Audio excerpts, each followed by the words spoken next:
Who's tucking you in? The wolf? No. The bear? No. My nanny? Yay! Now up we go. Faster, faster, you're a train. Daisy Armstrong.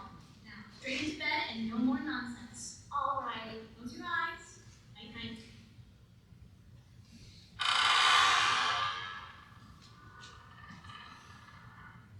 Who are you? Go away. Come. No, I won't. No, I won't come. Mommy, Daddy! Ah!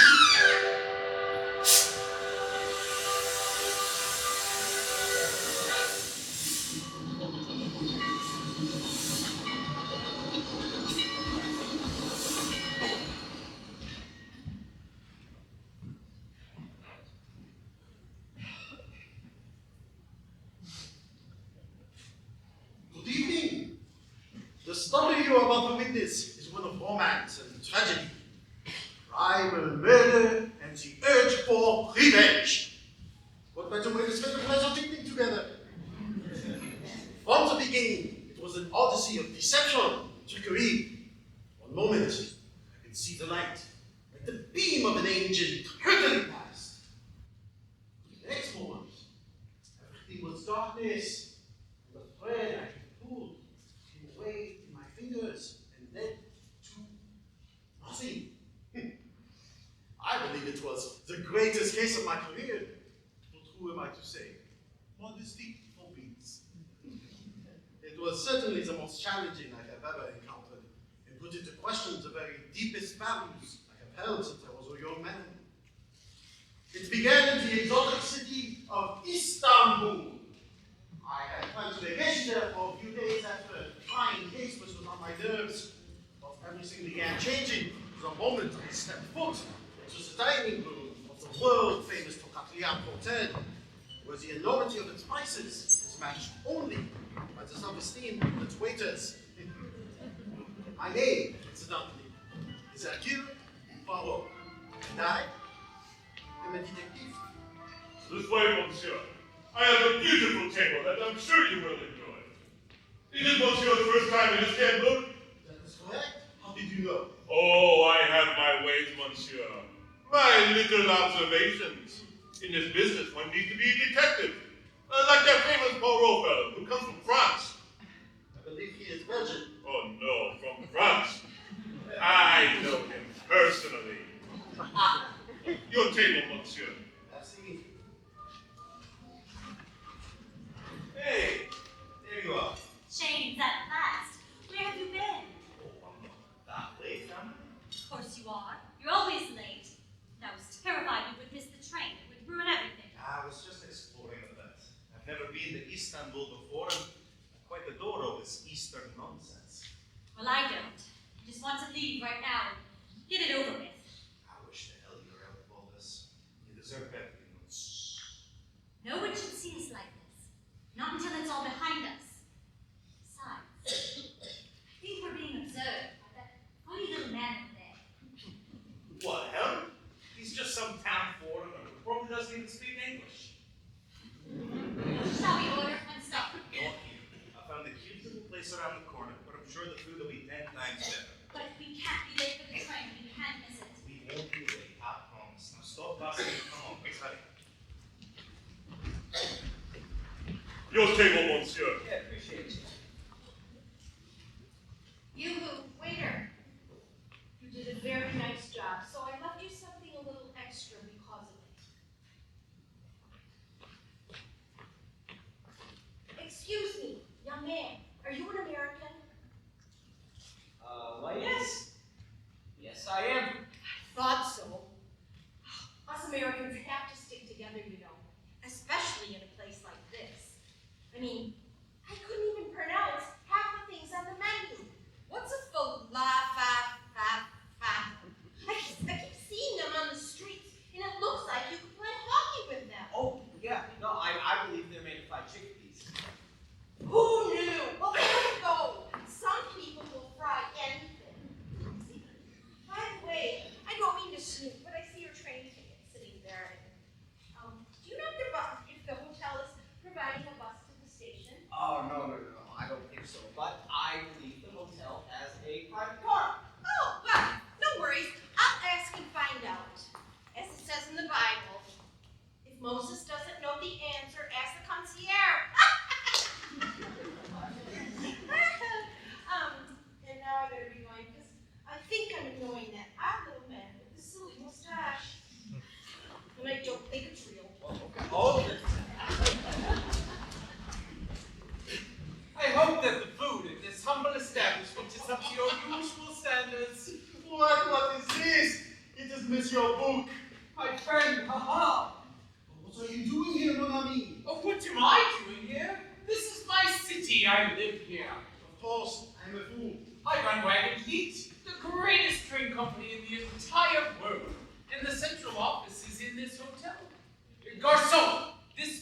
it's all me. Please charge my office. No. Go ahead. It will give me pleasure. You are my guest. So, tell me, what are you doing here? You are solving a crime, eh? No, that was last week in Syria. Terrible affair. Army officer, missing check. Beautiful woman. Oh, it did not end well. The man was guilty, that is certain. But perhaps I pressed him too hard to admit his guilt. It was unfortunate in the extreme, and yet I feel I did nothing wrong. Of course you did nothing wrong. If you break the law, you must pay the price. That is what you had told me. It is what I live by. Now, tell me, you are staying here in the hotel. I had hoped, I tried to play the tourist, but at the front desk there was a telegram from Scotland Yard urging me to return at once. So I have asked your concierge to get me a ticket for tonight on your famous Orient Express. Oh, there will be no problem. And the best news is I will be joining you, for I travel to Lucerne tonight on business. Hey, my lady. Pardon, monsieur. The concierge says to tell you that there are no more tickets, first-class tickets on the express tonight. It is sold out. Ah, no. Attends, it is ridiculous. It is never sold out this time of year. It must be a party or a convention, perhaps. You tell the concierge to find a berth for Monsieur Perrault. He is my personal friend. But, monsieur, The number 7 is always available. It is held in reserve. Now go tell him. right away, monsieur.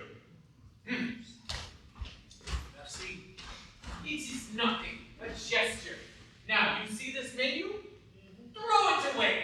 For tonight, you and I shall sit together on the train, just like old times, and we will dine like kings. The food on this train, it is edible? Monsieur Perrault, you stab me in the heart. I am writhing on the ground at your feet. It is not a mere train that will carry you tonight. It is a legend. It runs like no other vehicle on earth. The fittings are from Paris, the paneling Venice, the plates are from Rome, and the taps from New York. The best food, the best beds, the best pillows, the best feathers inside the pillows. It is poetry on wheels, and Lord Byron himself could not write it better. Monsieur, prepare yourself, for in 1 hour I will meet you on the platform of the Orient Express.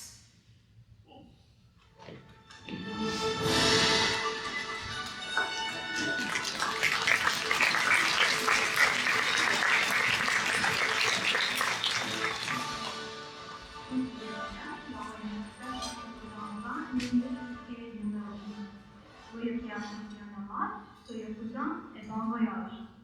Ladies and gentlemen, the Orient Express will depart in 20 minutes from platform 10. Please watch your step and have a safe trip. Greta! Greta, will you please put those suitcases down? You are driving me mad. No, princess, do not have concern. They're not so heavy as they look, I'm sure. They are extremely heavy. Princess Dracula, how lovely to see you. Please, let me help you, madame. It is, mademoiselle. I am not married except God Almighty who lives in heaven. Greta, please. Not now. This is Greta Olsen. I am a missionary, and I work in Africa with little babies. I have agreed to pay her way if she will assist me as I travel to Paris. But your usual companion, Miss Schmidt. Oh, she's very sick. Yes, the doctors are calling it a cardiac event, but she is German, so it is very unlikely to slow her down. I will pray for Miss Schmidt, and God will protect her. Oh, Greta, that is enough. Just get on the train. You are departed in 11 as usual, princess. And Miss Olsen, you will be sharing compartment 4 with the Miss Mary Debenham.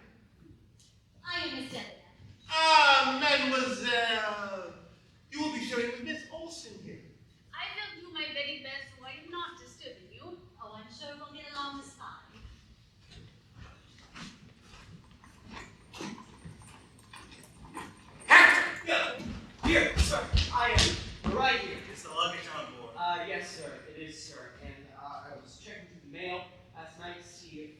anything came in and this arrived, apparently. God damn it! I know, it's awful. I mean, just look at that prepared. Keep your voice down. Okay, you need to call the police. It's none of their business. Okay. But this is the third one that you've gotten this week. It's a good thing you have a gun. Would you keep your voice down?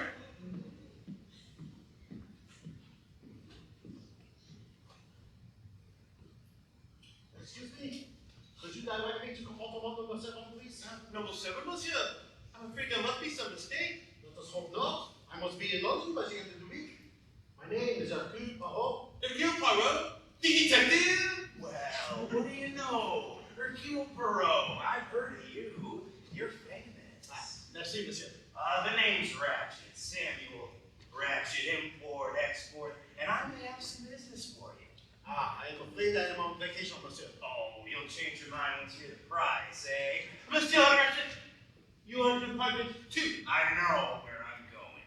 Thank you. We'll discuss it inside. Oh, Monsieur Perrault, oh Lord, you have beat me to the gate. You have met Michel. He is from Paris and is the best conductor in the company. Oh, merci, monsieur. But your friend here says he has number 7, and I'm afraid it is taken. Indeed, the entire first-class coach is full. That is incredible. I know. All the world elects to travel tonight. You will put him in the number 1, please. That is my personal compartment. I will find something in one of the other carriages. No, I cannot take your bed, mon ami. I insist it is done. Michel, you will make the arrangements? I am in your debt. Now tell me, have all of the passengers checked in with you? Not yet. We are waiting for a Mrs. Hubbard and the Count and Countess Adrenny. Oh, I hear the Countess is one of the greatest beauties of Europe. She is Hungarian. I believe a commoner who became a doctor, and when she married the Count, she became royalty. Oh, I see her coming. Countess Elena Adrenny, welcome. I am Monsieur Book of the Wagon List. Oh, I am delighted to see you. Your reputation precedes you, madame. May I present my friend, Monsieur Hercule Poirot? The famous detective. That is being wonderful. I have read about you in the papers, monsieur. I admire you greatly. On a Kievish. Without the question. I don't know if I Oh, you speak Hungarian beautifully. Not as well as you speak English. Madame, may I help you with your bag? Oh, no. It is nothing at all. And your husband, the Count, is coming? Oh, alas, he cannot join me on this trip. Oh, but since I am visiting my mother, it works out nicely. He does not like home. Monsieur Poirot, I am looking forward to hearing of your wonderful adventures. I am looking forward to telling you about them. Compartment 12, Countess. I think you are in love, my friend. Without discounting possibility. This is that Orient Express I keep hearing about. It doesn't look that impressive. At least not from here. And you are Mrs. Hubbard? Mrs. Helen Caroline Peabody Wolfson Van Pelt Hubbard from the beautiful Garden State of Minnesota. My first husband was a Mr. Peabody, who was a very good soul. But alas, the poor man lacked all talent for longevity.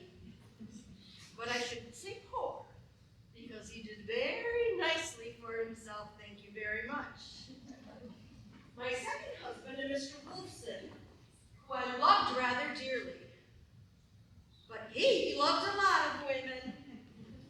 So I traded up and got a Van Pelt. But I caught him in bed with the redhead from the Waldorf who did his nails. Then I found Mr. Hubbard, who I call my little white knight for saving me from a lifetime of bridge games and watering cocktails at the Minneapolis Country Club. And is Mr. Hubbard joining you? Oh no, Mr. Hubbard is not joining me. Mr. Hubbard and I traveled together once, and he said it raised his blood pressure. I don't know why!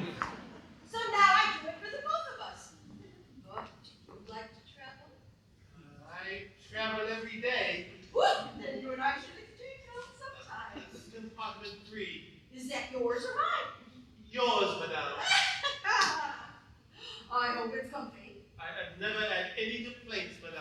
I bet you haven't.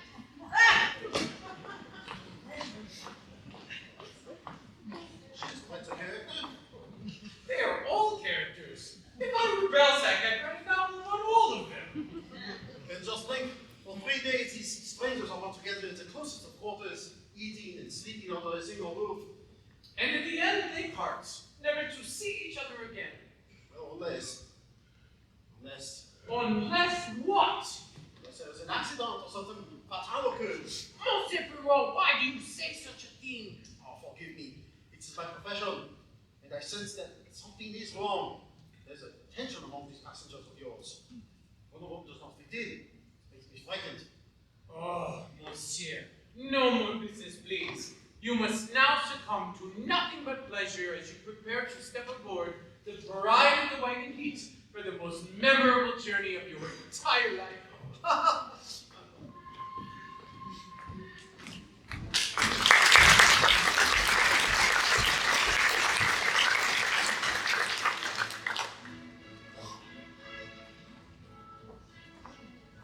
Well, ain't this the bee's knees?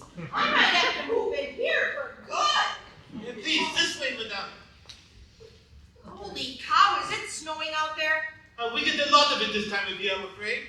Last year we got stuck in the snow for 7 days. 7 days? Oh, was there liquor on board? There is always plenty. Whew, now I can read again. I mean, don't get me wrong. I do eat solid food, as long as it's cooked in bourbon. As they say in the movies, you done McDuff. Greta, you must keep up. Keep up. We must get settled in before the train starts to move. I have to confess to you, Princess, I am not liking trains since I'm a little girl. They are feeling very tight to me, like clothing that is made wrong size and is squeezing my bosom. Oh, may God forgive me.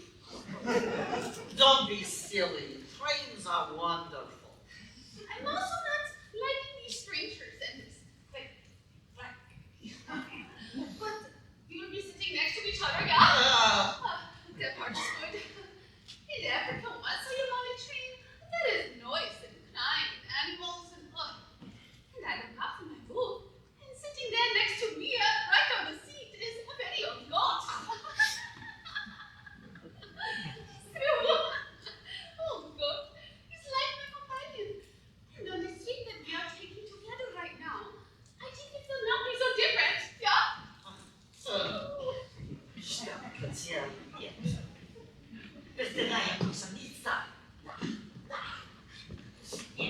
Mr. Perrault, slow up. Now, I'd like to discuss that proposition I mentioned. I'm afraid this is not a good time. Oh, sure it is. Sit down. I'll be quick, I promise. I am afraid. Sit down. Eh bien, proceed. Now, I want you to take on a job. I take on few new cases. Oh, you'll take this one, I guarantee it. And why is that? Because I'm talking big money here. Mr. Perrault, I have an enemy. I would imagine you have several enemies. What is that supposed to mean? You are successful, n'est-ce pas? Successful men have many enemies. Right, and that's it exactly. You see, I've been getting some threatening letters lately, and I was looking for an extra pair of eyes to do some snooping around. And that's what you do, am I right? Snooping. Look, of course, I can take care of myself. But I'll pay you $5,000. How's that sound? No. All right, 10. For a few days' work. Monsieur, I am not for sale. I have been very fortunate in my profession, and now take on only such cases as interest me. And quite frankly, monsieur, you do not interest me. You want me to grovel, is that it? I want nothing, monsieur, except to leave.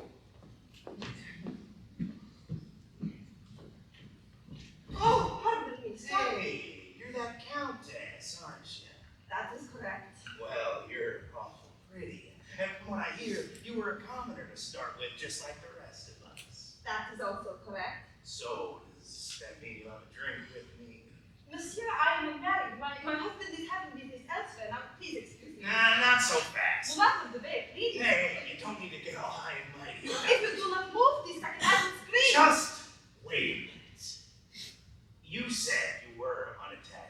moment. We are on a train, so who the hell's gonna know what happens in some private room on some two big pieces? Stay away from me. Oh, Mr. Rabbit, I've been looking all over for you. I just put wine out next to your bed. I thought if you didn't need anything else for the night, I'd turn it. Shut up, Hector. Just shut up. Aha, my friends! I hope that you are settling in all right and enjoying yourselves. It won't be long now until... not long at all. The journey begins, and I wish you both good luck and Godspeed.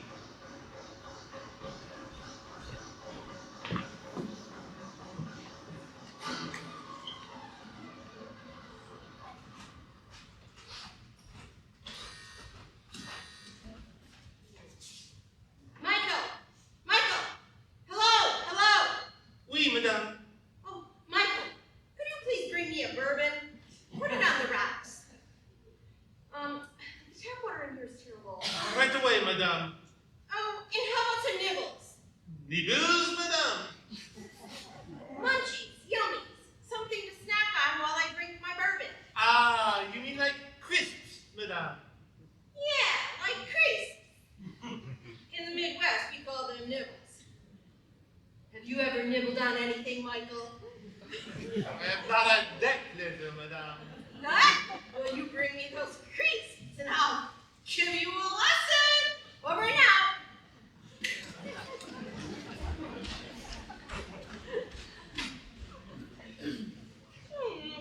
Not doing too bad there, kid. Looking younger every day.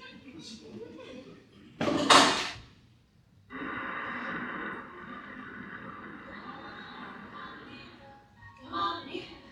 Alexander's right on land. Come on in here. Come on in here. But spending the land. They can play your milk ball like you never heard before. So let you wanna go to war.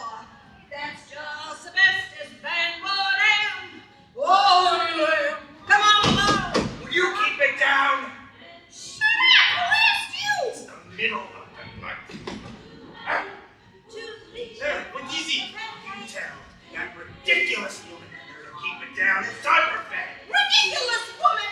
I've heard that! Monsieur, if the lady wants to sing a little song... It's 12 o'clock at night. Now you listen! You just pipe down! Stay out of here. This is my compartment. If I want to enjoy myself, I'm gonna do it.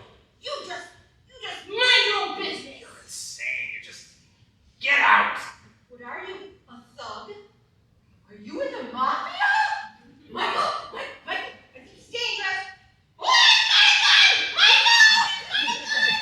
Nothing against the law, madame. Out this instant. You! Charleston! Made in Carolina! Hey, Mr. Who's It? I hope you don't have any problem with this one. It would be un-American. Some dance, some print, I'll sing some fun. Well, la, it will be a long night. She will ruin me. It is all over. Someone should shoot her.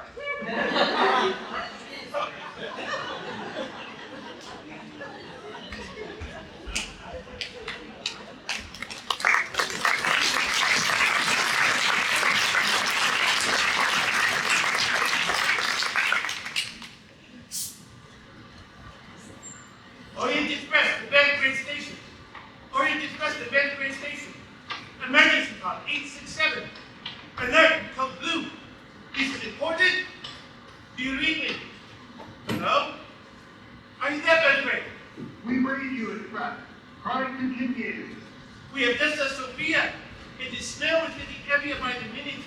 I will concern as we enter through the mountains. Please prepare your rescue equipment in case of stoppage. Hello? Do you read me? Belgrade. Belgrade, can you hear me?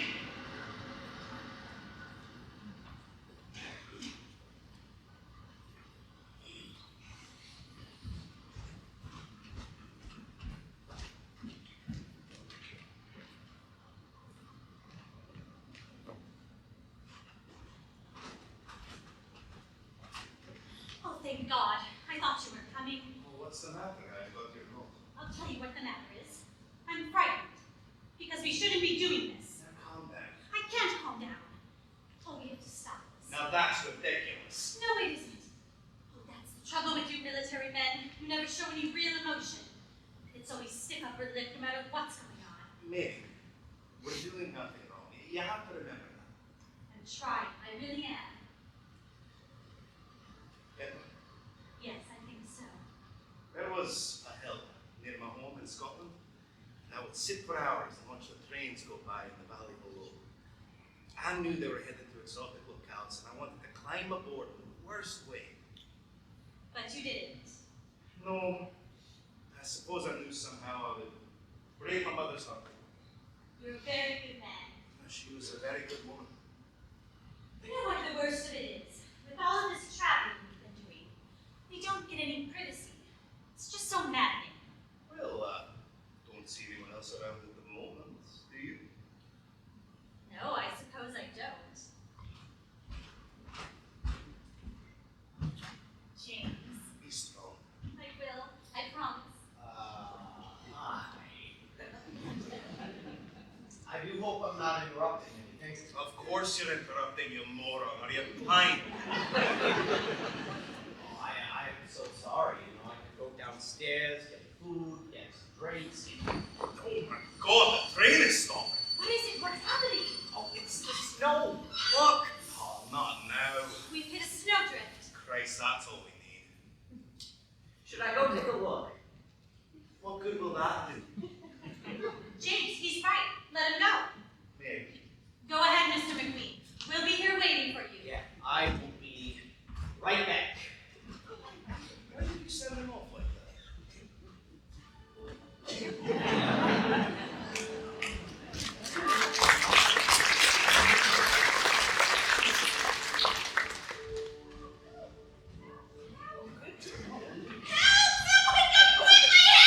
Mrs. Hubbard, what? What is it? There was a man in my room. He ran off. I'm sure of it. Which way did he go? That way, just this second. But madame, that's where I am coming from, and I saw no one.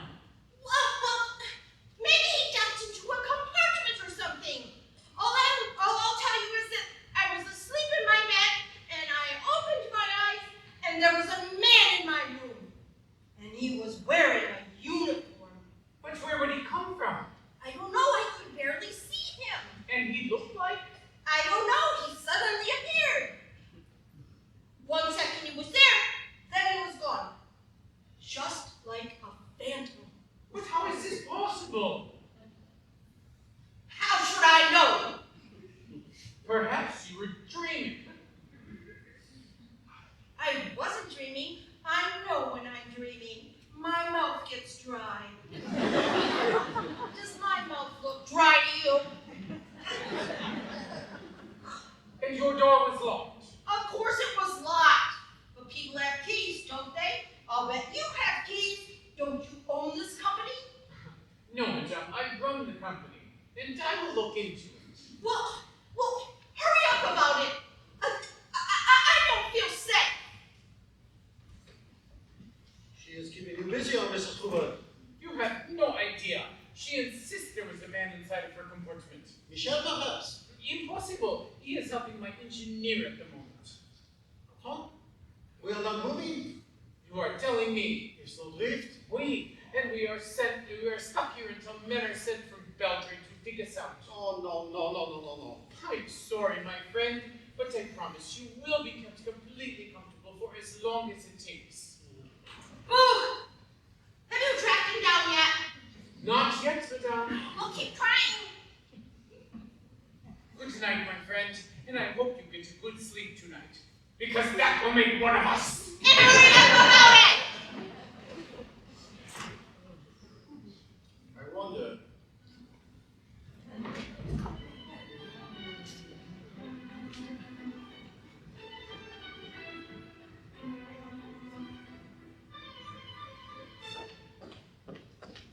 Greta, it is I. Slow down. Slow down. Sorry, good morning, princess. Good morning.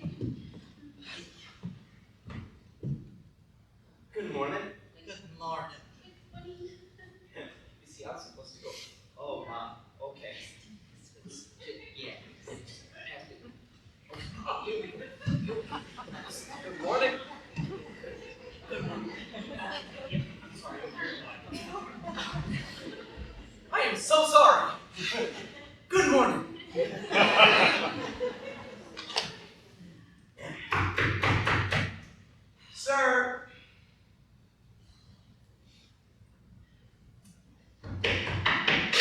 Mr. Ratchet, could you come out here, please? Hello? Is something wrong? Well, he's not answering, and the door is locked. Monsieur Ratchet, are you all right? Passkey, perhaps. Oh, of course. I hope he's not being ill. Shh! There is a chain. Hello? You must force the door open. It will break and need repairing. Quickly! Do you not feel the air coming from the room? It is freezing. Quickly! I do not like this at all.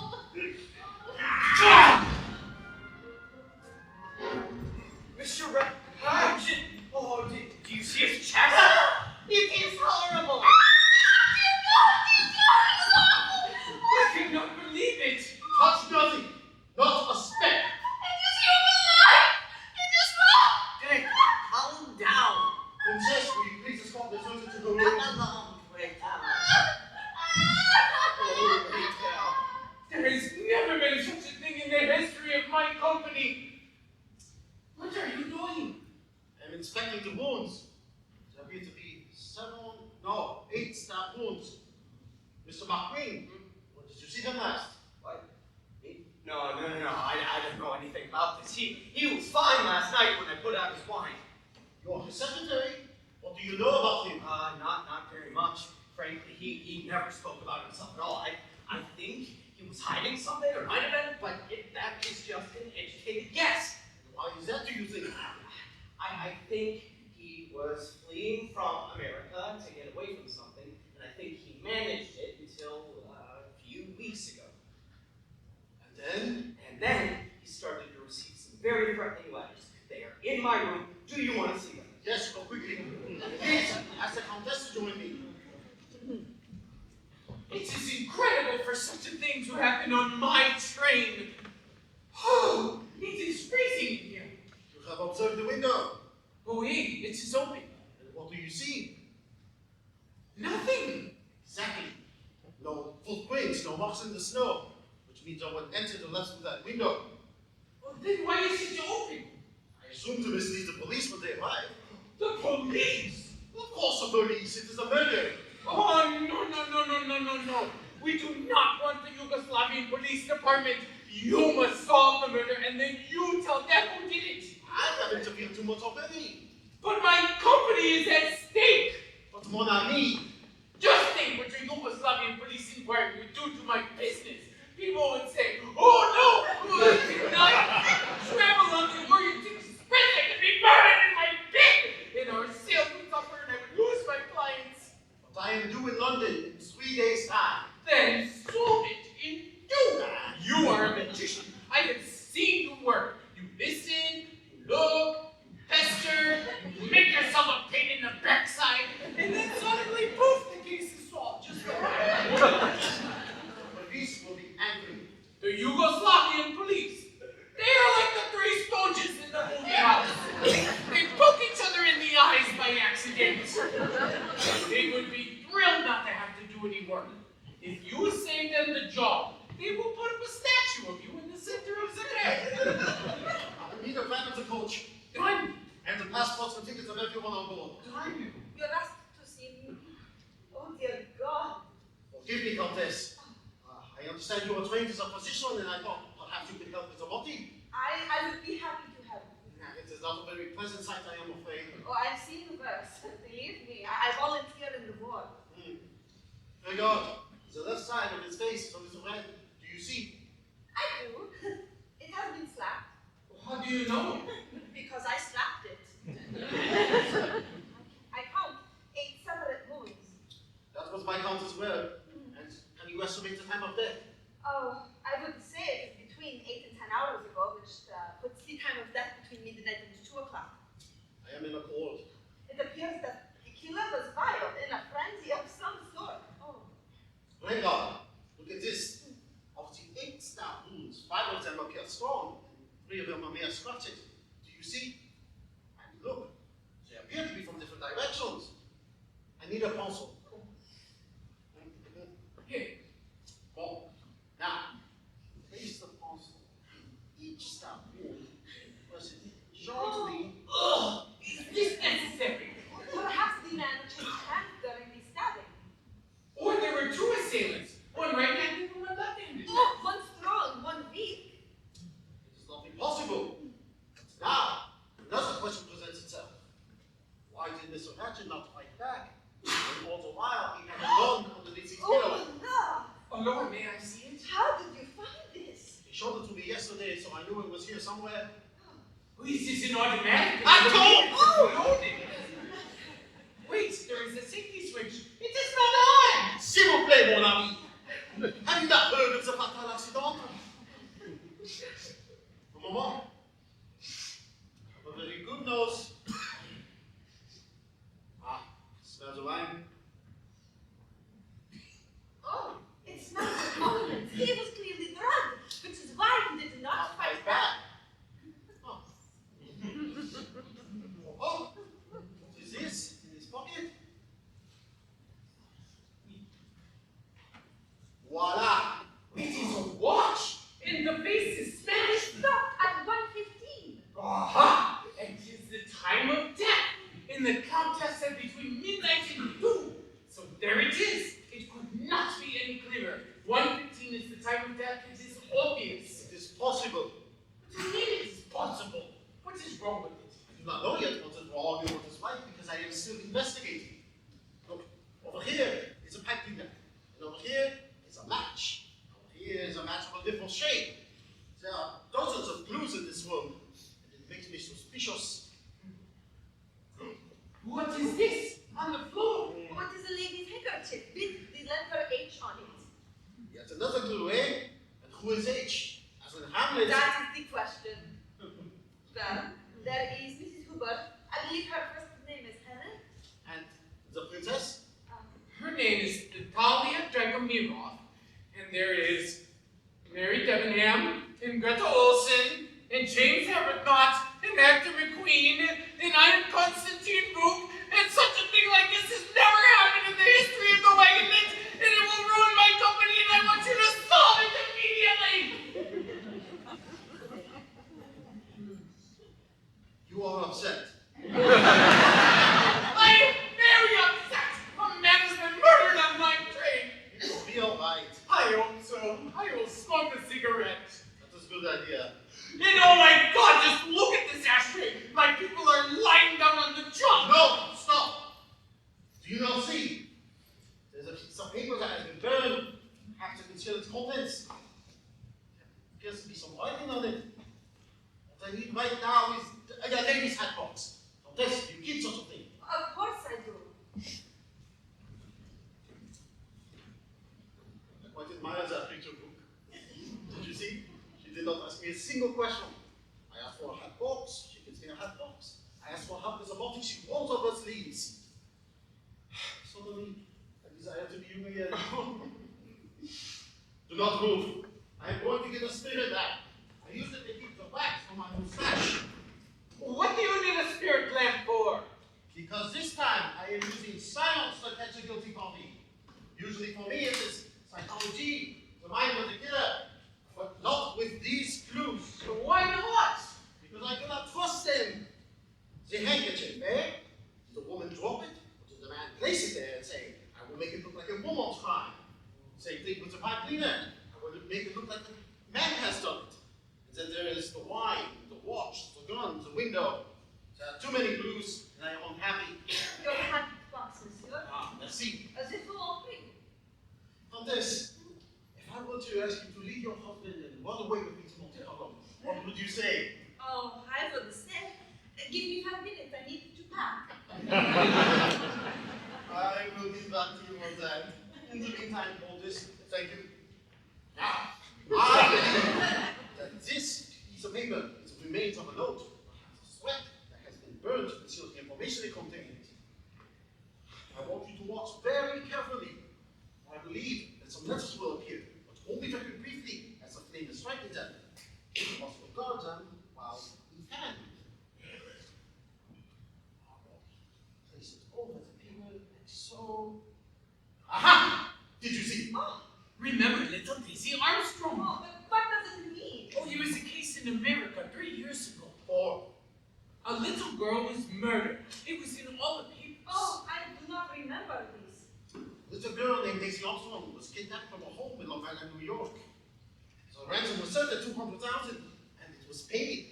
But Daisy was never returned to her parents. 3 days later, they found a body, murdered, in the woods not far from her home. The police caught the guilty man, but he had ties to organized crime, and they got him off by changing the evidence. He would have been hanged by the public had they found him, but he gave them to sleep and disappeared. But what does this have to do with Ratchet? Well, I think we can guess, no? Of course. Mr. McQueen said that Mr. Ratchet was fleeing from something in America, and that he was successful until the letters started arriving. So you think that... Samuel Ratchet's real name was Bruno Cassetti, the man who killed little Daisy Armstrong. Oh, good God! Excuse me, Mr. Poirot, I found the letters. Oh, let's see. And so it begins. It's your book. I will need the tickets of everyone on the train. And then I would like to see Miss Olsen and the princess together. Then Mr. McQueen. Then Mrs. Hoover. Now! Leave before the train runs cold. It is clear that someone on this train has committed this murder. And I will find out who it is. I promise you.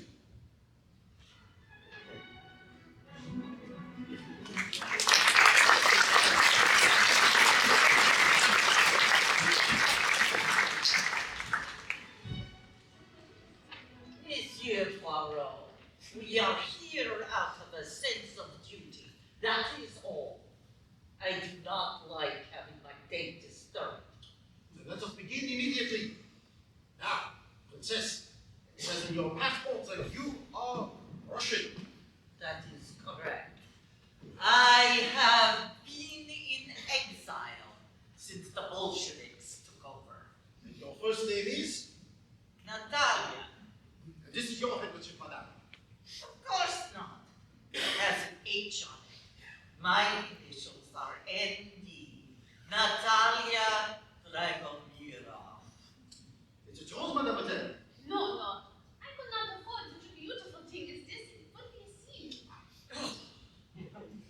Now, could each of you ladies please tell me your whereabouts last night between midnight and 2 o'clock? I could not sleep. So at midnight, the Countess Andreni and I read a book together in my room, out loud. It is the very best way to get to sleep when one cannot get to sleep. Then why could you not get to sleep? I was anxious over the Bolsheviks. And what book did you read? A Tale of Two Cities. It is very comforting. And you, mademoiselle, where were you? I was in my room with Miss Devonham, who's also nice. We talked from 12 o'clock until 2 o'clock and then we slept. You can ask her. And have either of you ladies ever been to America? Yes, many times. I have not been to America. I must go someday to raise money for my babies in Africa. You are very religious. Yeah. Since Jesus came to visit me in my garden, he spoke with me and told me I must work hard to help little babies in Africa. And I am sure you have done it beautifully, mademoiselle. Just one last question for you ladies. Are you aware of the identity of the man who was killed here last night? His name was Ratchet. And I pray for his soul. No, my dear. His name was Bruno Cassetti. And what I pray is that his soul is damned and that he burns in hell for all eternity. Princess! He murdered a girl named Daisy Armstrong. And her grandmother is my dearest friend. You would know her as the actress Linda Arden. She was very great. That was, monsieur. She is very great. She is very much alive and remains the greatest actress of the American stage. And when her granddaughter was murdered by this monster Cassetti, it took her years to recover. Indeed, she has not yet recovered.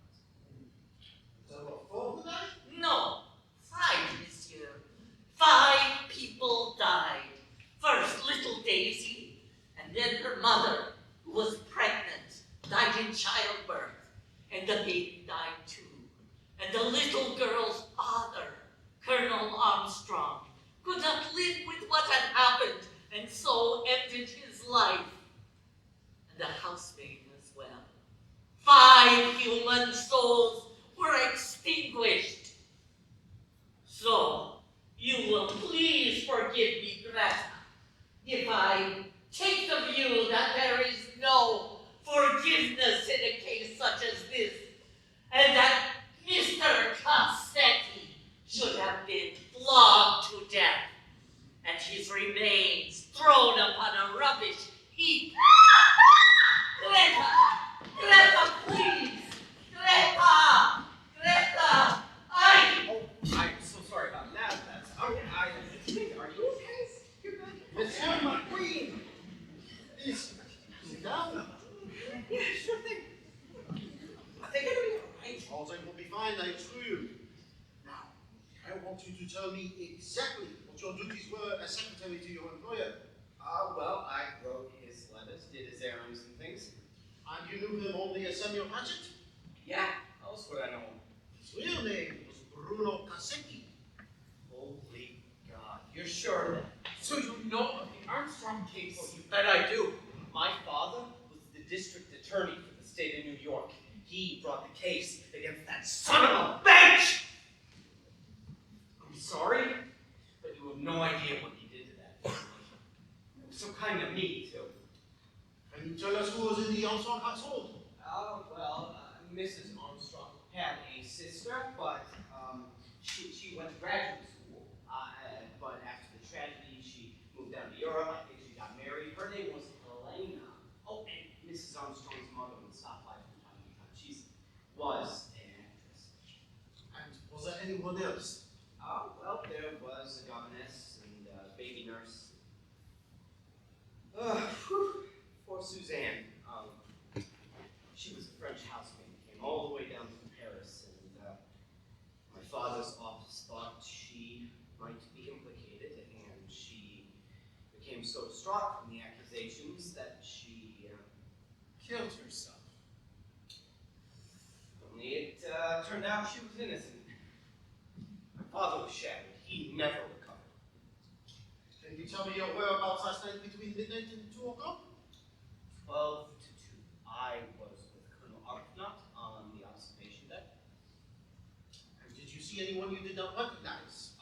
Well, I saw Michelle, the conductor, and the other conductor, and Colonel Arbuthnot, Statham. The other conductor? There is a second conductor? I think so. I mean, I saw him. And he was in uniform? Yeah, same kind of shoulders. And what did he look like? Well, I don't know. He had his hat pulled down over his face. He was small boned. You know what I mean? Sort of feminine. And did you speak with him? What? I said hello. He just kept going. Thank you. You are very helpful, Mr. McQueen. Here I go. Please, send me shirt or see me. Yeah.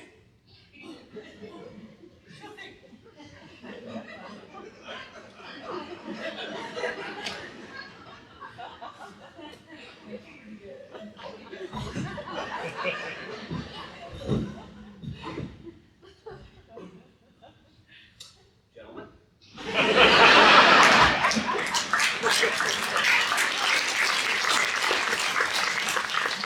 Ha! I knew we would get to breakthrough. Mrs. Hubbard was telling the truth. They should have listened. The murderer wore a uniform. Now the question is, where did he go? Oh, the question is whether a man like this exists. He could be an invention of Mr. McQueen's. Why would he lie? He's not the murderer. Why not? Because he's not the type.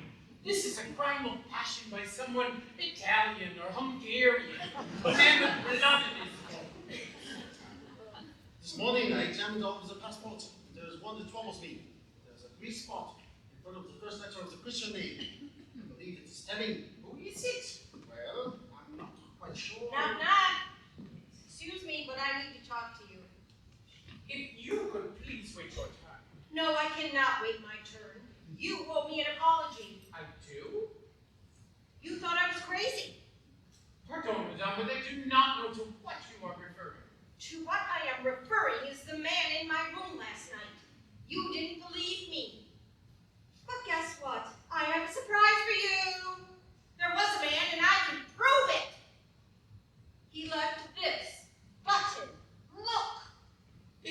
Orient Express. Sure as heck does, just like the ones on Michael's uniform. And you found it? First thing this morning, right as you please, next to my big toe when I put these tootsies down on the floor when I woke up. And you waited until now to tell us. I just woke up! It's called a vacation. I just heard about Ratchet's murder and I thought maybe the button guy had something to do with it. You see, it all adds up. Goes into Ratchet's room, kills him, comes out to my compartment. I wake up at like 1:15 and see him. Well, I don't exactly see him, sort of feel his presence. And do you know that he could have murdered, he could have strangled me in my sleep or shot me or something? The dead man's name was not Ratchet, madame. It was Bruno Cassette. Does that mean anything to you? No. And have you heard of the Daisy Armstrong case? You mean that poor kid who got murdered? It was national news. The whole world knew about it. So what? And can you tell me your whereabouts last night between midnight and 2 o'clock? Oh, great. So now I'm a suspect.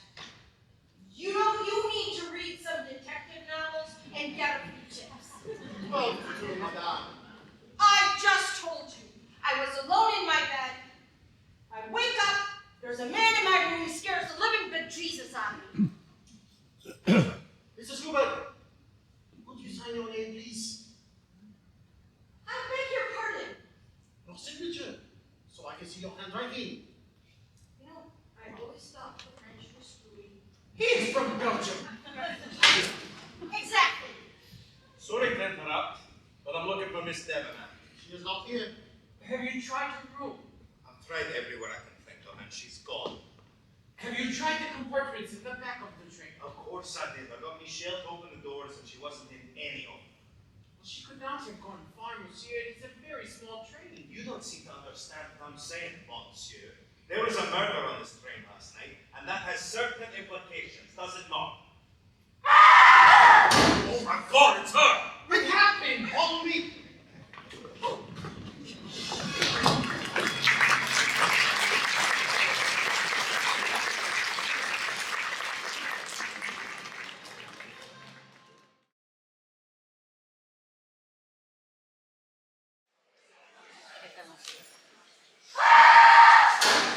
Follow me. Where did it come from? I could not tell what's going on. Hey! What is happening? This Not here!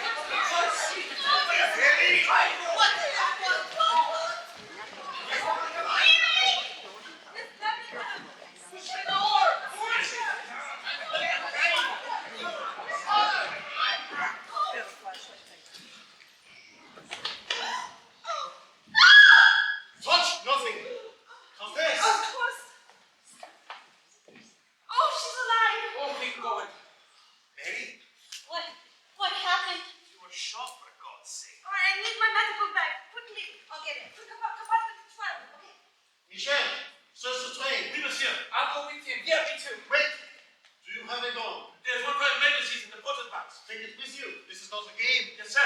Come quickly. Is it all right? I think so. Oh, there is a great deal of blood. I do not like blood. Nobody likes blood. It is only your arm? Yes. You have not been hurt elsewhere? No. Do not be alarmed. I'm merely cutting the sleeve of the blouse in a better look. Oh, I cannot watch. This may sting a little bit. It is what you call in English, Iodine? iodine. Ow! Careful, will you? I'm all right, Colonel. You are remarkably fortunate, Miss Debenham. 2 inches to the left, it would have been fatal. Well, thank God for small miracles. Comtesse, may I ask Miss Debenham a question? Are you done enough? I think so. Very simple, mademoiselle. Who shot you?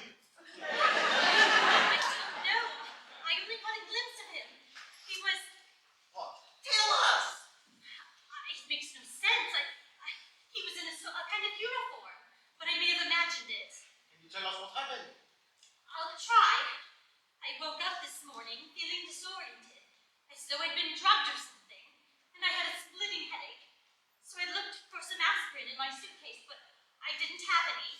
Then I stumbled out of the room and I saw that Mrs. Hubbard's door was ajar. I called out to her, but she wasn't there. Then, I know I shouldn't have, but I went into her room. I'm sorry. That is quite all right. Go on. My head was splitting open by this time, and I wasn't thinking straight. So I looked for some aspirin in Mrs. Hubbard's makeup bag. And there was this knife, and it was covered with blood. A knife in my bag! Yes, What is it? I left it where it was. I felt so frightened. Holy cow, I'll go get it. Stop! You will not go get it. I will retrieve it when I am ready. Now, Stevenham, what do you? Well, this just goes to show that there was a man in my room last night, as I was saying. Mrs. Huber! Sorry. You talk too much. Stevenham, Well, I was frightened when I saw the knife, and I must have backed into Mr. Ratchet's room, and I turned and saw the body on the bed with all the blood and the wounds, and I screamed, and then I saw the man with the gun, and that's all I remember. Oh, it's all right. are you sure it was a man? I think so. I assumed it was. I suppose I'm not positive. He must have been waiting in this room, hiding, looking to escape. Oh, great. So if I'd have gone in first, whammo, no more show tunes in the shower. That would have been a terrible loss. Mrs. Huber, can you please tell me where you keep your makeup bag? Gladly, it's under my bed. You know, if these compartments were a little bigger, I wouldn't have to put my makeup bag under my bed, like some drama school kid in a Rudolph Rimmel operetta living out of a hold doll. Oh my God! I've never seen one like that before. We'll be analyzing it for fingerprints. In the meantime, will you all please leave and do not touch anything as you go? When I am done in here, we'll be in the dining cart, and I would like to speak with Miss Debenham. Now see here, if she is able. Then, Mrs. Huber. And then Miss Urchin and the princess again. Me? Countess, will you be so kind as to escort Miss Debenham to her room, please? Of course, you are strong enough. I'm much better, thank you.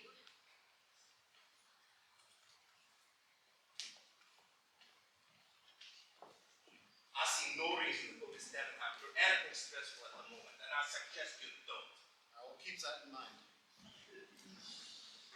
I hope you solve all of this quickly, monsieur.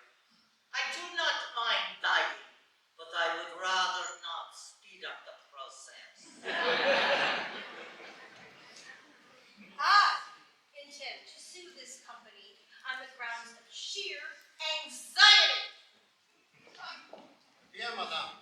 You're not the only one who is anxious at the moment.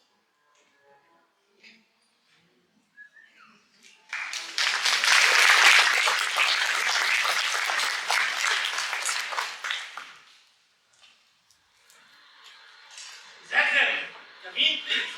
We have an emergency. We cannot reach Belgrade, and we are 20 miles from the nearest town. We need assistance. Executive, come in.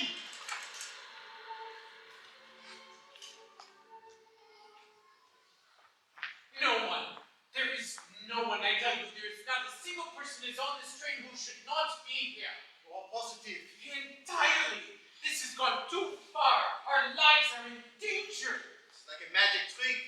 It is unbelievable. I have told Michel to go on searching and maybe he will find something. I do not expect so. Then where has he gone, this man who is dressed as a train conductor? Not know. That is the problem. Every time I find a piece of the puzzle, there is a suspect with another bag. And I argue not. Could have a grudge against our city due to a piece of stealing. But my queen gives them an alibi from 12 until 2. They are chatting on the observation deck. Aha, I say. What about Miss Urchin? She is strange. There's something not right about her. But she swears she is up all night, chattering with Miss Debenham in the rooms they are sharing. And so it goes with Mrs. Hubert and the Countess and the Princess, and now Miss Debenham has been shot and we are out of suspects. Bro, I brought Miss Debenham as you requested. Now what do you want with her? I really wish to ask her some questions. Colonel, you may go. I beg your pardon? You are not needed for this. Yeah, sorry to hear it because I'm staying. I am sorry also because you are not. Now listen to me, you little Frenchman. He is Belgian!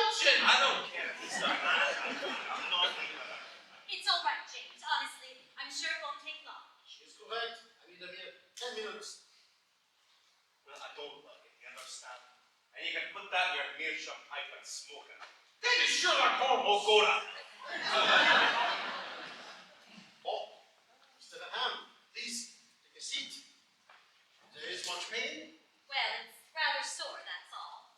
You are very brave. Let us all be grateful it was not worse. Oh, thank the Lord. Ah, Mr. Ham. Yesterday, at the hotel in Istanbul, I overheard you speaking to the colonel. You said you were terrified you would miss the train. Can you tell me why that was so important to you?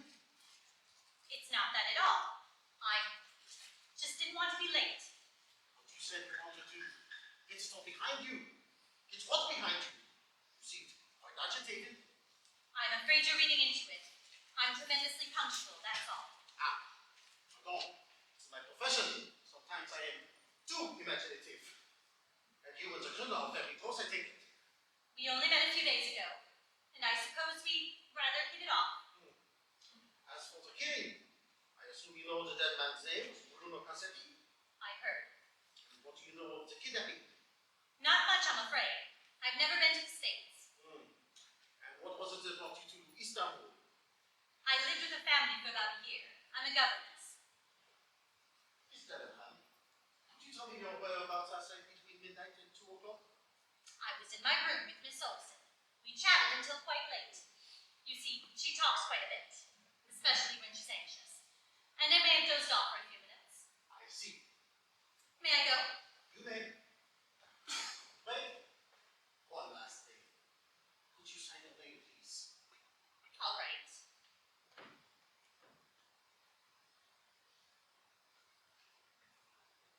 It's a good thing I'm left-handed. I have trouble signing with my right at the moment. I see. Please get some rest. And on behalf of the company, I'll have some champagne sent straight to you. Thank you so much. And if there's anything that I can do for you, please let me know. Bye. Bye. Oh my God, can you imagine if she had died? Thank goodness she's such a lovely young woman. Oh, she is more than lovely. She is a complete liar. Miss Debenham? She claims that she is not well acquainted with the colonel, yet they are clearly on team. Yesterday, she says to him that she wanted to get something behind her, and now she pretends his word to mean nothing. But she was shot. In the arm. It's good to have killed her. I wonder. About what? Ooh la la. You do not suspect her of Cassetti's murder. It's not impossible. Oh, but it is impossible. She is cool. She is methodical. She would not stab a man to death. She would sue him in court. No, you are wrong. If you think this crime is sudden and passionate, this is a long-headed crime, mon ami. I would stake my career on it. Look at this. The sleeve of her blouse, so what? There's a powder burn at the entry point. Which means? The gun was very close when it went off. So what? The man was 2 feet away. Pardon, monsieur. I have finished the search. And?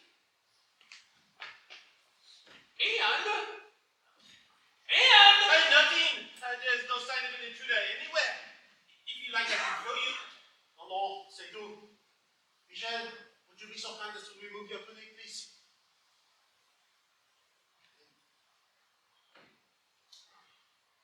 I see that all of your buttons are in place, and moreover, the thread to each one is old, so nothing will so long recently. That is correct, but may I ask? Mrs. Hoover found this button in her room this morning. It is not mine, monsieur. So I see. But it matches yours exactly. It does. Michel, are there any other attendants on the train at the moment? There is one in second class, a ticket taker I have known for years. Is he large or small? Quite large, I'm afraid. Shall I ask him to see you? No, that is quite all right. And what other passengers are on the train besides the one on this coach? There is hardly anyone at the moment. It is the off-season. It is a mother and child on the Belgrade carriage, and that is all. And could there be a second conductor with a uniform like yours? Oh, no, monsieur, there is no such thing. I had to earn this uniform through many years of service. However, well, I'm not sure I would trust her word, but Miss Olsen said that she saw last night what she called a second conductor on the train. Miss Olsen? Oui. She told me this morning. She did not tell us this morning. She said he was wearing a uniform like mine, and then when she spoke to him, he did not respond. In fact, What? Tell me quickly. the princess says that she also saw this man last night. Oh la la, oh la la. What is it? This is just the kind of clue I have been waiting for. Michel, please come with me. I will need your help quickly. It's your book. Do not move. We shall be right back. But where are you going? We'll see you in a moment. Ow! Pardon. We will be right back. I thought you wanted to question me. I do. Just stay where you are. Well, that is exciting, as we need any more excitement around here. Now listen, I want my passport back. Can you imagine if there's another shooting and we have to make a run for it?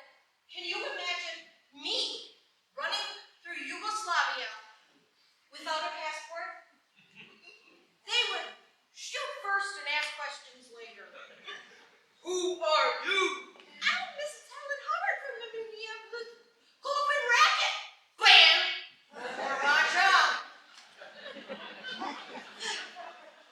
You have been extremely patient, madame, and believe me, I am grateful. If there is ever anything that I can do to thank you, I am at your service. You remind me of one of my husbands. Which one? The next one. Isn't that? It is my suitcase. You may not take it. He must have a reason. I have an excellent reason. Please stop. Monsieur Poirot, really? Miss Olsen, you must permit me to look at your suitcase. But they are private things. It has my undergarments. Monsieur Poirot. Miss Olsen, you must look at nothing but events. You have my promise. Wait, I have an idea. Princess, would you be so kind as to assist me? I suppose. Now, Miss Olsen, Michel tells me you saw a second conductor on the train last night. Is that correct? Yeah. What does he look like? He was small, like a woman. That is correct. I saw him too. Ah, bon. That is perfect. It seems everyone on the train has seen the second conductor, except for myself and Monsieur Book. So now the question is, where did he go? Is he still on the train among us? If he was still in uniform, we could spot him quickly. Therefore, one conclusion is that he has hidden it and done so in the luggage of one of the passengers. But why choose me? There are other suitcases. Try the other ones first. Princess, would you be so kind as to raise the lid and tell us what you see?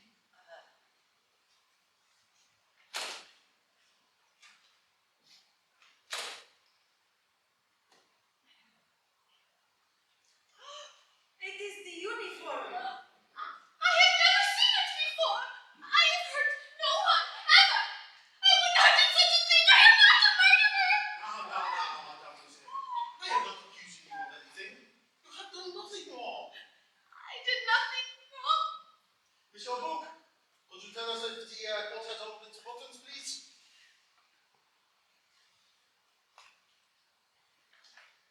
There is one missing. Well, there you go. And this is a surprise to who? Wait, there is something more. Ooh la la, mon Dieu. It is a passkey for the doors on the train. And that explains how he got in my room. Now, mademoiselle, tell me, when was the last time you looked in your suitcase? It was yesterday, just after we boarded. So someone was there this morning and he left your room? I have no idea.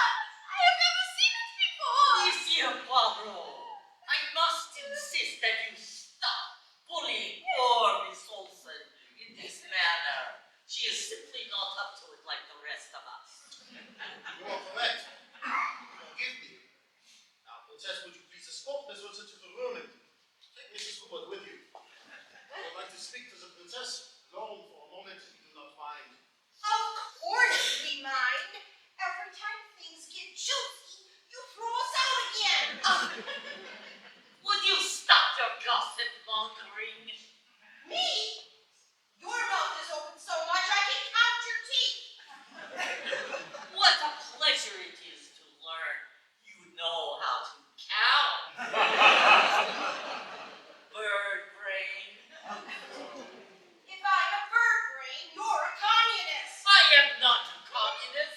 I am in exile. From your husband, I bet, probably couldn't wait to get rid of you. And who's the one with all the divorces? My husbands were unfaithful. And this surprises you? Ladies, we are all a bit worked up at the moment. Please, this way. Thank you.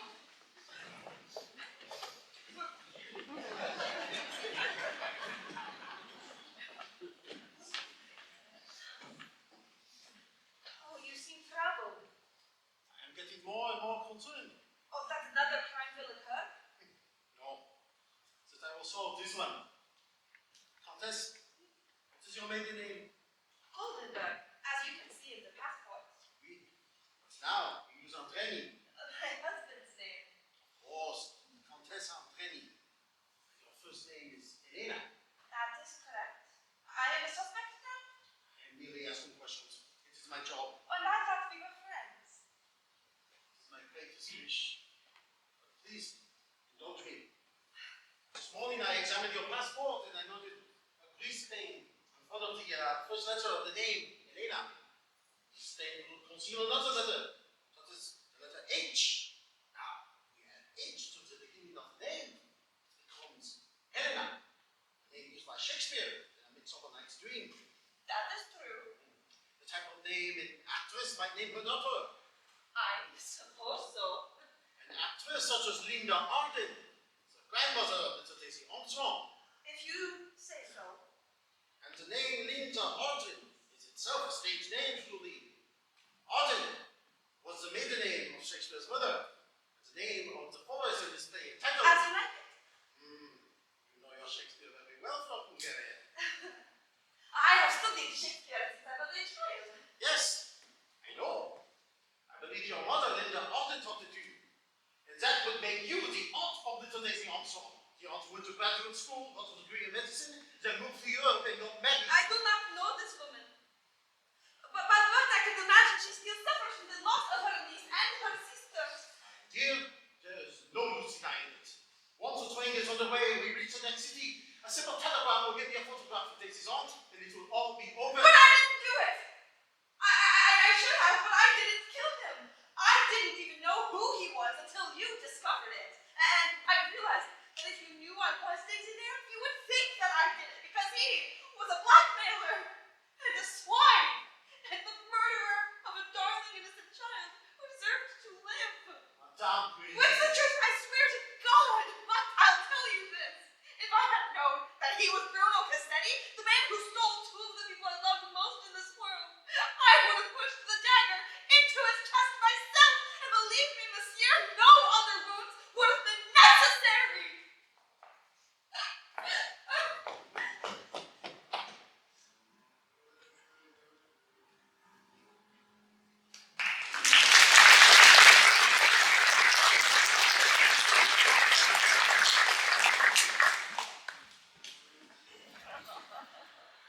Hello?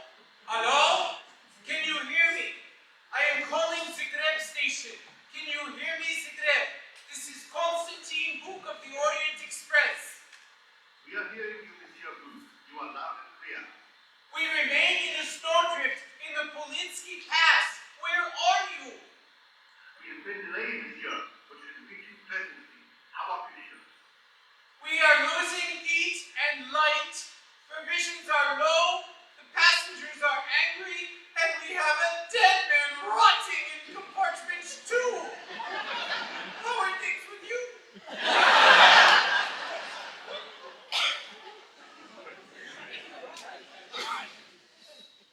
Well, I'd like to know what the hell's going on. He wrote me a note. They meet him here. You know, to me the same thing. I find this ridiculous. Oh, where's the little Frenchman hiding now? Being all mysterious again? He sent me a note to join him here. I received one also. Well, he's obviously up to something. Weasel. Pardon. I have kept you all waiting and I apologize. I had to get, how do you say, all of my ducks in a row. Ducks? What? Ducks? It's an expression, Greta. You drive me crazy. Everyone, please be seated. I have an announcement to make.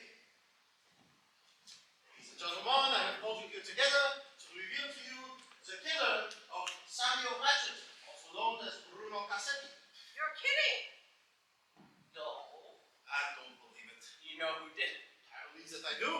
But first, I must interrogate the last of your fellow passengers who has not answered any of my questions. Colonel Arbuthnot, James. you have a problem answering my questions, monsieur. No, of course not. Excellent. Now, in the course of action your service to your country, did you know an officer named Charles Armstrong? No. Have you heard of him? Yes, we served in the same theater of action, but we never met.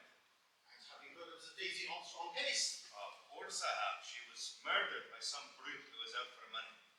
And did you know that Colonel Armstrong was Daisy's father? No, I didn't. Also, he took his own life after the tragedy. Oh, God. I'm sorry to hear it. Colonel, yesterday at the hotel in Istanbul, I overheard you speaking with Miss Debenham. You said you wanted to get her out of something. Get her out of what? I have no idea.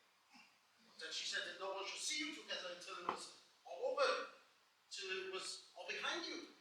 Till what was behind you? I can't imagine.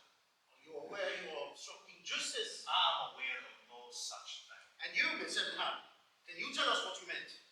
I told you already. I wanted to get the trip behind me. I think you are lying. Now listen here. Sit down, Colonel. I am still talking. Now tell us what you meant yesterday at the hotel. You wanted to get her out of what? She wanted to put what behind her? I'm married, all right? I'm in the process of getting a divorce, which I deserve because my wife is seeing another man. But I'll lose my case in court if they find out I'm seeing a woman socially.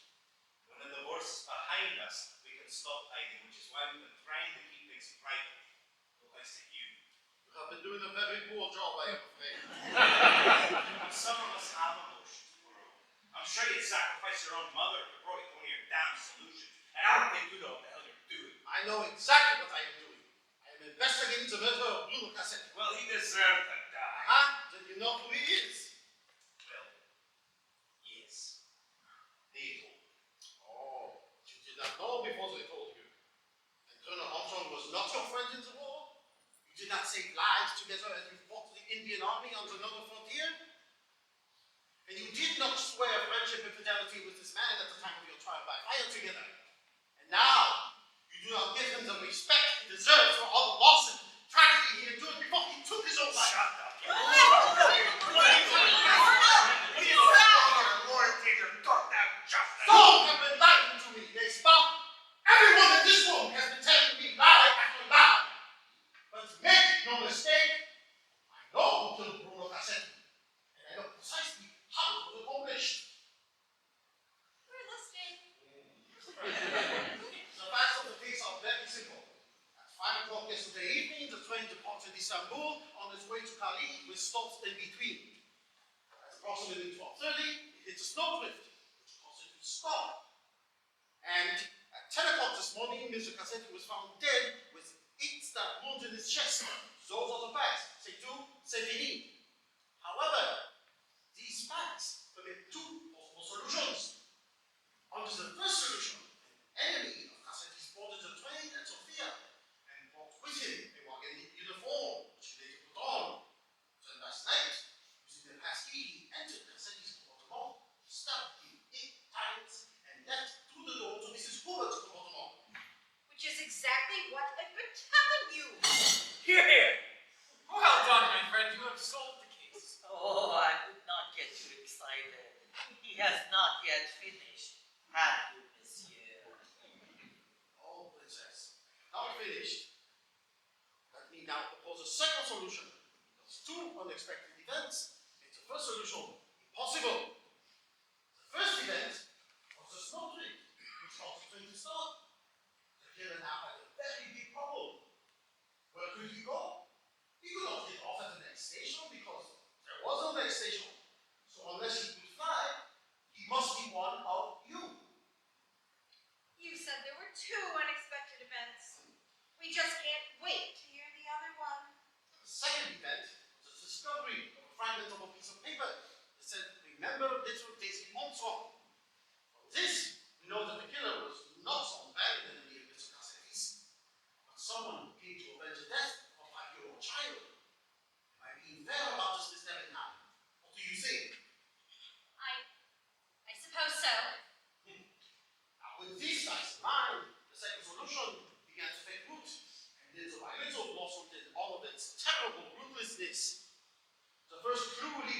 solution was discovered within an hour of my arrival at Istanbul, when I learned that there was not a single ticket left on the first-class coach of the Orient Express. It is never sold out this time of year. That is ridiculous. And it was ridiculous.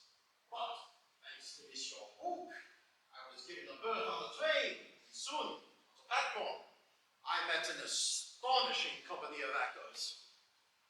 Monsieur Poirot, I look forward to hearing of your wonderful adventures. Princess Dragomira, how lovely to see you. I have agreed to pay her way if she will assist me as I travel to Paris. I am not married except to God Almighty who lives in heaven. Hungarian, French, Russian, Swedish. What were all these people doing on the same train? Something was amiss. It was like looking at a painting by Pablo Picasso. Over there is an eye, on top of an ear, behind the nose. Nothing was normal. Consider the moment in the corridor last night.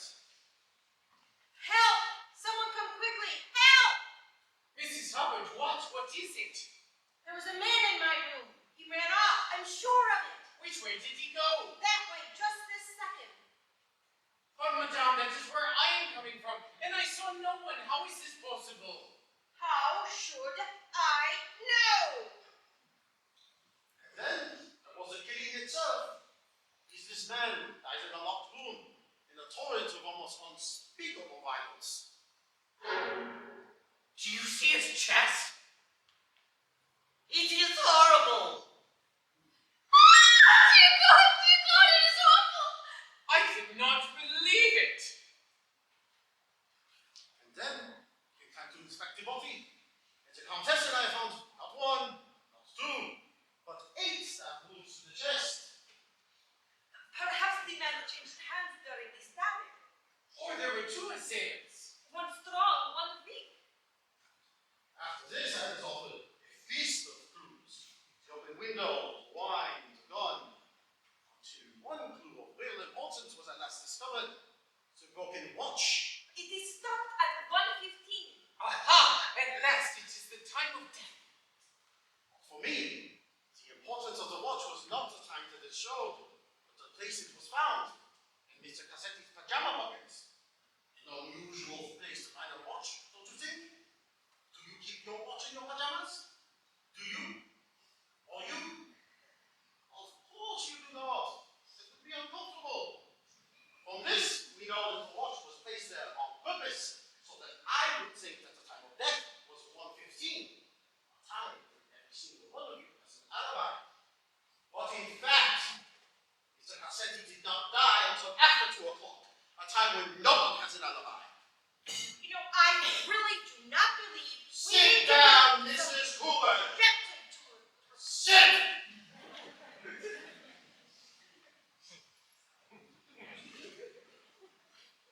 The second clue of real importance was discovered on the floor next to the body. A handkerchief with a letter H in the fabric.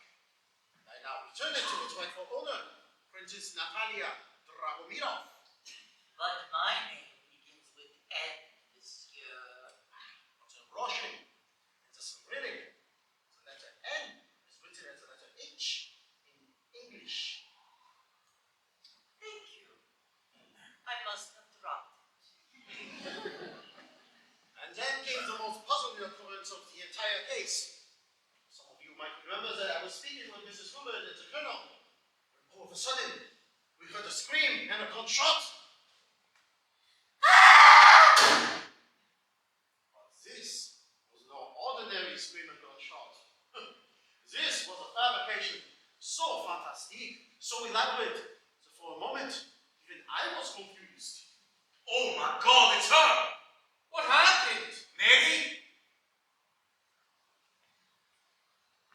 Within moments of seeing Miss Devonham on the floor, I knew it was all a shadow, a performance. How could the man nearly 2 feet away nearly graze the arm? And why would I find a powder burn on the sleeve at the entry point?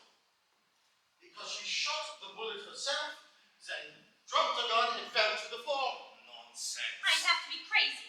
Yes,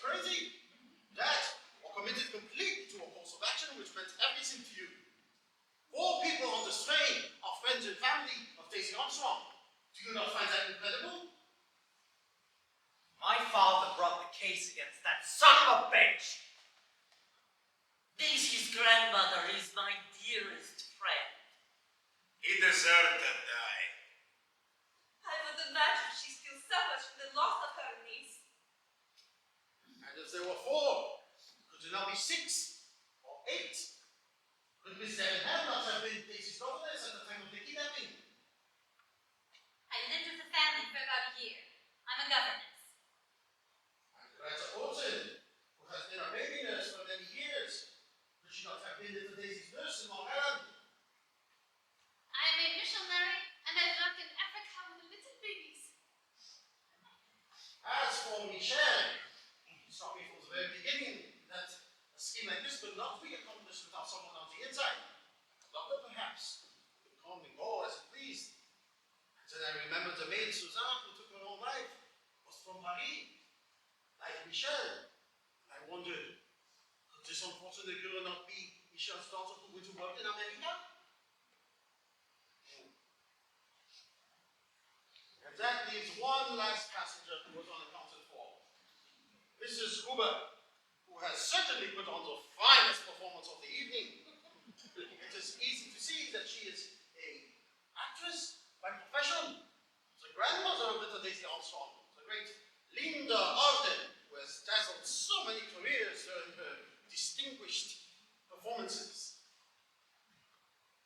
Come on in here, come on in here. Alexander's ragtime band. Mrs. Huber, I salute you. And I assume you masterminded the entire thing from the beginning. Is this true? I've always wanted to be a director. So at the end, the murder was committed. There were 8 stab wounds. Some strong, some weak, some right-handed, some left-handed. And there were 8 killers. You planned it together, you killed together, and in the name of justice, you played God together. For that little girl. For my daughter, you pig! For Charles. For Daisy. For little Daisy. For my father. For my darling Daisy. For my grandchild. Now, my friends, what am I to do? It will not be long until the Yugoslavian police arrive, and I must tell them the truth, n'est-ce pas? The truth, of course. Of the second conductor. Anything else would be a complete injustice. On the contrary, it is the only justice. Under the law, if you commit murder, you must pay the price. But it was Cassetti who murdered the little girl. And did that give you the right to kill him? Of course it did. He killed 5 people for some ransom money. And he'd done it before. And he'd have done it again. And now it's time for you to turn around and walk away and leave us alone. No, it is not! It is not the time! I have never turned my back on the law, Colonel. Do you understand that?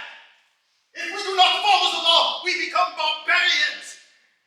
It is 1934. Europe is changing. There will be nothing left of us, and we will have to start all over. I cannot agree to this. I cannot. But the man was a monster, Monsieur Poirot. You know he was. I cannot just. I cannot. May a humble actress speak her piece? Please do, my dear.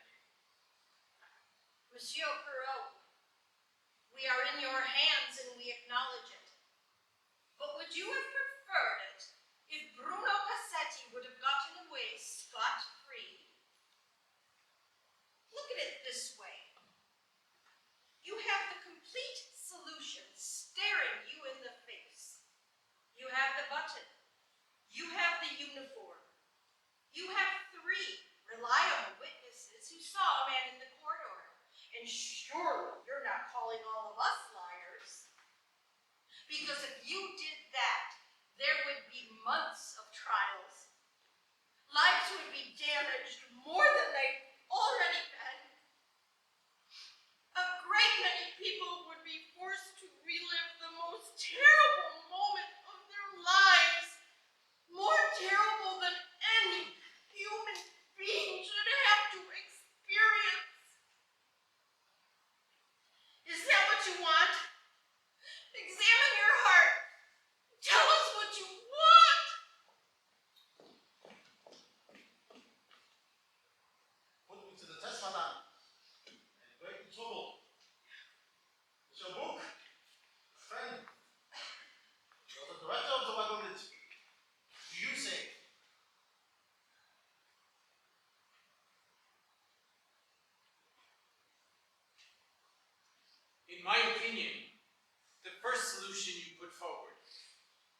It's entirely correct. We had a deadly intruder disguised as a conductor, and I believe that is the solution you should offer the police.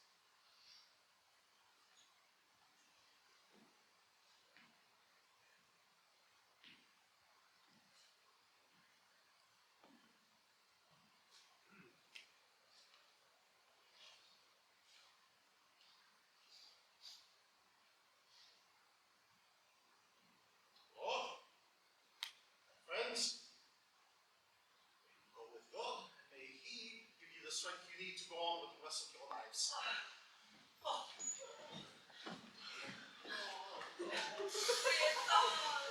The crews have arrived! We're here in fact. Praise the Lord! The train is moving. Oh, hello. Hello there. Oh, thank you so much. Please, do you see them? I told you we'd be all right in the end. You know, Perot, you turned out to be more than a... Perot! Monsieur Perot, he's gone. Monsieur Perot? Monsieur Perot!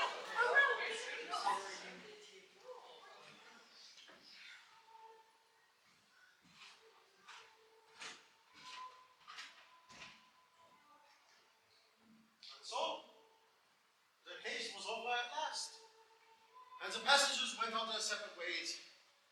I have learned since that time that Greta Olsen did go to Africa. It was the first time, as it turns out. And she did work with the children and saved many lives. The Colonel and his Lieutenant Hammond were married in a quiet ceremony in St. John's Square. Mr. McQueen returned to his business, Michelle to his trains, and the Countess, well, we'll get to her in a second.